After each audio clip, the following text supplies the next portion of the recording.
Are you experiencing unusually high amounts of pestilence in your life right now? What is pestilence? Pestilence is people, places, or things sent to aggravate you, to pester you. Are you experiencing high levels of pestilence in your life right now? You're trying to figure out, what is it? I stay in my lane. I don't bother anybody. I don't aggravate anybody. I don't blow up anybody's phone. I just sit over here in the corner and mind my own business. And it seems like every time I turn around, anything that I come in contact with is being used to aggravate me. That's called pestilence. Are you experiencing high levels of pestilence in your life right now? If that's you, I want you to stick with me, because we're going to talk about why all of a sudden it seems like the pets are here to aggravate you and pester you. The co-workers are here to pester you. Your husband keeps peeing on the toilet seat even though he ain't done that in years. Your kids keep leaving the Legos on the floor and you keep hurting your feet even though they haven't done that in years. Yeah, that's pestilence. And you're going down the road and there's a wasp that's flying around. You almost wrecked. You pull over to get it out and now it's nowhere to be found. You take off driving again and there's the wasp again. Those are little things sent to aggravate you. And if things like that are happening in your life right now, if it seems like things are just being sent to pester you in your life right now, if that's you, I want you to stick with me this morning really, really quick while I give you this word, because this word is going to help you get a spiritual understanding of why it seems like people, places, and things are attracted to you.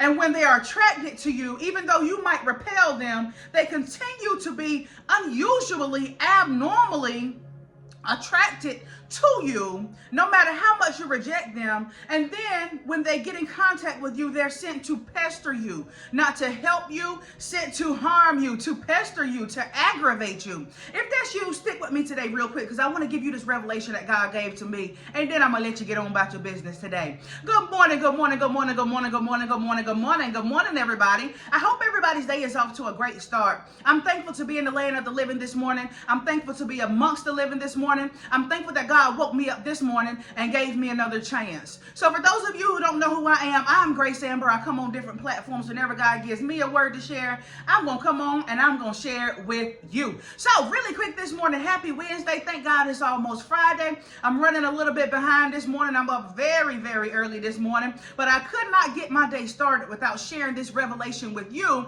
because chances are there's somebody out there who needs to hear this word. So let me give it to you. I want to talk to you real quick this morning from the topic of a smoke screen to deter your path.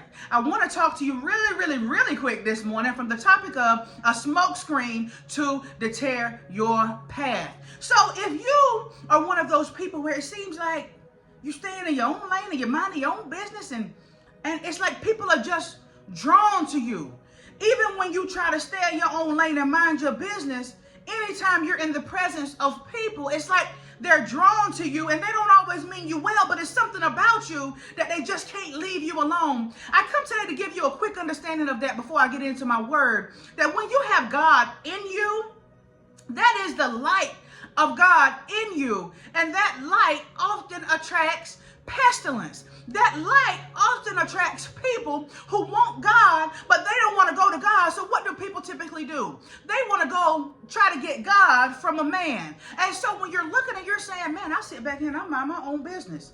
I don't bother anybody. I sit in the back of the classroom. Why is all eyes on me? All eyes are not on you. All eyes are on the God in you. It's not that you're sitting back there minding your own business and you're not bothering anybody and everybody's going to leave you alone. They can't leave you alone because you are a light in a dark place. It's the God in you that is shining bright like a light. And how many of you know, especially if you're from the country, or I can give you my example from being in a country setting, when you turn on the lights at nighttime, guess what happened? That's when the bugs come. And what do bugs do? They pester you. So I come today to give you an understanding of why it seems like you minding your own business. You don't call nobody. You don't bother nobody. You don't ask anybody for anything other than God. You just stay in your own little lane. But it seems like when you go to work and you try to get in your office, Where are you? Where is she? Has anybody seen him today? Has anybody seen him today? Or you go to a cookout with somebody invited you and you try to stand off to the corner, and next thing you know, people are drawn to you. It's not you, it's the God in you. And what man tends to do, instead of seeking God, they want to go to man. And you see this oftentimes when you see people who are looking for prophetic words, when you see people who make idols out of their pastor or their bishop or whatever the position might be. Oftentimes they want God, but they don't want to go to God. They want to try to conveniently go to man. And this is why they're disappointed every single time, because you will never get God looking for him in man. You will only get God by going straight to the source. So let me put that out there real quick. So if you are experiencing unusual confusion and you're not understanding where it's coming from, I come today to tell you that God is not the author of confusion, and God does not dwell in confusion. If you are experiencing unusual confusion and chaos and pestilence in your life, I need you to understand that God is not the author of confusion. However, God is in you, and because God is in you, God will dwell with you in the pit. God will dwell with you in the storm. God will dwell with you in the midst of confusion. God will dwell with you in the pit and in the fire. God will dwell with you. Deuteronomy 31:6 says, "Be strong and courageous. Do not be afraid or terrified because of them. For the Lord your God goes with you. He will never leave you nor forsake you." So as you're looking at this pestilence and you're trying to figure out what is the cause of this, we understand that God is not the author of confusion or pestilence. Instead, God comes to give you life and have it more abundantly. And certainly God is not going to send pestilence your way. When you're trying to figure out what the confusion is, please understand that the author of the confusion is not God, and God does not dwell in confusion, but God dwells in you. And when God dwells in you, you will get to your destination. But as you're trying to figure out who is behind all of the pestilence and the confusion, it's old Slewfoot, as we call him in the country. It's Satan. It is not God that is in the confusion. And so it is not God who is sending confusion. God does not author confusion. So when you see people around you who are constantly stirring up trouble and stirring up confusion, please understand that it's not God working in them. That is Satan. But it's God in you while you go through whatever it is that you're going through that will bring you out and make sure that you get to your destination on time and not a moment late and not a moment early. So God has you on a path, and God has you doing some things, and God is ordering your steps, and you're submitted to God, and God is leading you somewhere. And all the chaos and the pestilence and the confusion that you're experiencing, guess what? It is a trick of the enemy. It is a smokescreen. Do you know what a smokescreen is? Let me give you that definition real quick.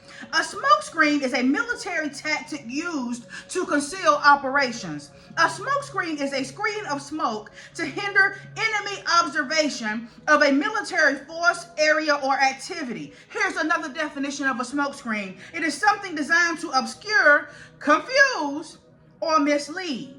And so God has you going down a certain path. God has you doing certain things. God is ordering your steps. And what you can't see in the spiritual realm is Satan looking at you, and Satan trying to devise everything that he possibly can to stop you from being and walking forward on the path that God has you. And you're looking around trying to figure out what's causing the pestilence, what's causing the confusion, what's causing the calamity. Rest assured that it is not God, it is Satan. It is a tactic of Satan, and what he is trying to do is to give you a smokescreen, and the ultimate goal is to get you off the path that God has you on. I want you to imagine yourself, if you've ever flown, being on a plane. And so when you have a pilot, the pilot knows the destination. Oftentimes, when you want to go, say like, for example, we just went to Detroit a few months ago. Okay, when you want to go to Detroit, we leave from New Bern, guess where we're going to go? It's almost always going to go to Charlotte. If you leave from Raleigh, it seems like they're always going to do a connector from Charlotte, North Carolina, and then they will fly you out to your destination. Well, guess what? The pilots have flown out from Charlotte many times. This is nothing new to them, so they know the way. They know how to fly. They got their license to fly a plane. They have their license to be a pilot. But guess what happens? Many times, even though they are doing something that they always do, even though they are doing something that's familiar to them, things unexpected can happen along the way. And if you've ever been on a flight before, you may have heard them say, how do they say it? They'll say something along the lines of brace yourself, we are experiencing turbulence. Everyone, it's okay. I just want to let you know that we are coming up on turbulence. Now, what does a pilot do when they come up on turbulence? When encountering turbulent conditions, pilots execute specific protocols. They either navigate around these areas completely or reduce aircraft speed to minimize turbulence impact. What does a pilot do when he's doing something that he's always done, but this particular time he's experiencing something unexpected, and we often call it turbulence? He may circumvent the area all the way to get around the turbulence. He may slow down. He may turn around and go back. He may go another way. And many of us are experiencing turbulence in the form of pestilence, calamity, confusion, and you're trying to understand why. Satan understands the path that you're on. Satan understands that you hear from God. Satan understands that you submit to God, and what he wants to do is to stop you. And how is he trying to stop you? By giving you a smokescreen, something to obscure or conceal, to confuse your path so that you don't get where God is trying to get you to, so that you don't stay the course. But I come today to tell you, do not be deterred by the smokescreen in the form of pestilence and confusion. Don't let that deter you. You stay the course. Where the pilot will go around or slow down or go another way or turn back around and go back. No, you don't do that. I come today to tell you to stay the course, because the turbulence that you're experiencing in the form of a smokescreen, the goal is from Satan to obscure your path and to make it so confusing that you have to go someplace else. No. The turbulence spiritually is a sign that you're going exactly where you need to go. Don't slow down. Don't pivot. Don't turn around. Don't reroute your trip. No. God is in you. God is with you, and you will not fail. I come today to tell you really quick this morning to stay the course. I understand that there's turbulence in your life. I understand that the dogs, the kids, the co-workers, the bosses, the neighbors, you name it, the mailman, anybody possible Satan is using to pester you. But I come today to tell you, don't slow down. Don't reroute. Don't go someplace else. Don't turn around and go back. No, you fly right through the turbulence, because I promise you that God is with you. And if you'll stick with God and if you'll stay the course, I promise you that you will land safely. I promise you that you will get to your destination, not a moment too soon, not a moment too late. You'll get there right on time. I come today to tell you, don't mind the turbulence. Don't mind the pestilence. Don't mind the smoke screen. You keep going right on through it, and don't slow down. Don't reroute. Don't pivot. Don't turn around and go back. You stay the course. And while you're staying the course, I come today to tell you to prepare for safe landing. I love you. I hope that word blessed you today. Happy Wednesday. I am Grace Amber. I'll be right back on tomorrow with another word, good Lord willing.